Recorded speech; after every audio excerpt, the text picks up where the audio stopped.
Pernahkah kalian melihat rumah adat yang begitu megah? Dengan puluhan tanduk kerbau tersusun rapi di bagian depannya? Itulah Tongkonan, rumah adat suku Toraja yang penuh makna.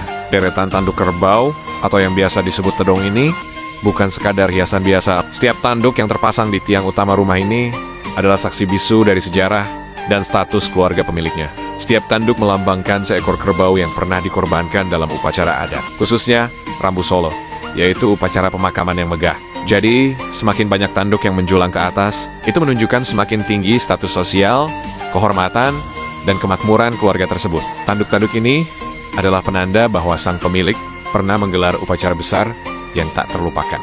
Dengan atap melengkung tinggi yang menyerupai perahu terbalik, Tongkonan bukan sekadar tempat tinggal, melainkan pusat kehidupan sosial dan spiritual. Dibangun dari kayu dan bambu, setiap detailnya penuh filosofi. Ukirannya yang khas memiliki 4 warna utama. Merah melambangkan keberanian dan kehidupan, hitam untuk kekuatan dan kedukaan, putih sebagai simbol kesucian, serta kuning emas yang mewakili kemuliaan dan berkat dari Yang Maha Kuasa. Di tanah Toraja, Sulawesi Selatan, ada sebuah tradisi luar biasa yang dikenal sebagai Rambu Solo. Bagi masyarakat Toraja, Rambu Solo adalah ritual sakral untuk menghantarkan arwah orang yang telah meninggal menuju alam roh, atau yang mereka sebut puya. Semakin tinggi status sosial keluarga, semakin megah dan lama pula upacaranya. Selama menunggu upacara, jenazah tidak langsung dimakamkan, melainkan disemayamkan di rumah layaknya orang yang masih hidup. Saat upacara berlangsung, suasana menjadi begitu meriah. Ada musik tradisional, tarian adat, dan penyembelihan kerbau, serta babi sebagai simbol kemakmuran dan bekal bagi arwah di alam selanjutnya.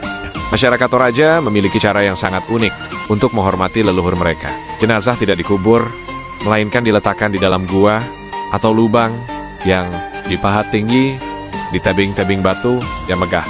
Upacara ini, yang dikenal sebagai Rambu Solo, adalah sebuah perayaan kehidupan yang telah berlalu. Di depan makam tebing ini, kita akan melihat deretan patung kayu yang disebut taut. Patung ini dibuat semirip mungkin dengan wajah orang yang telah meninggal, seolah-olah mereka masih mengawasi anak cucunya dari kejauhan. Tak hanya itu, untuk bayi yang meninggal sebelum giginya tumbuh, ada tradisi kabira, di mana mereka dimakamkan di dalam lubang pada sebatang pohon besar, karena dianggap masih suci dan akan kembali ke alam.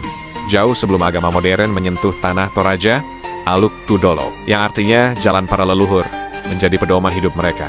Kepercayaan ini bukan sekadar ritual, tetapi sebuah filosofi mendalam yang mengatur harmoni antara manusia dengan Tuhan yang disebut Puang Metua. Bagi mereka, leluhur adalah jembatan menuju Sang Pencipta. Kini, meskipun mayoritas masyarakat Toraja telah memeluk agama Kristen, mereka tidak meninggalkan warisan berharga ini. Justru, mereka berhasil memadukan ajaran agama baru dengan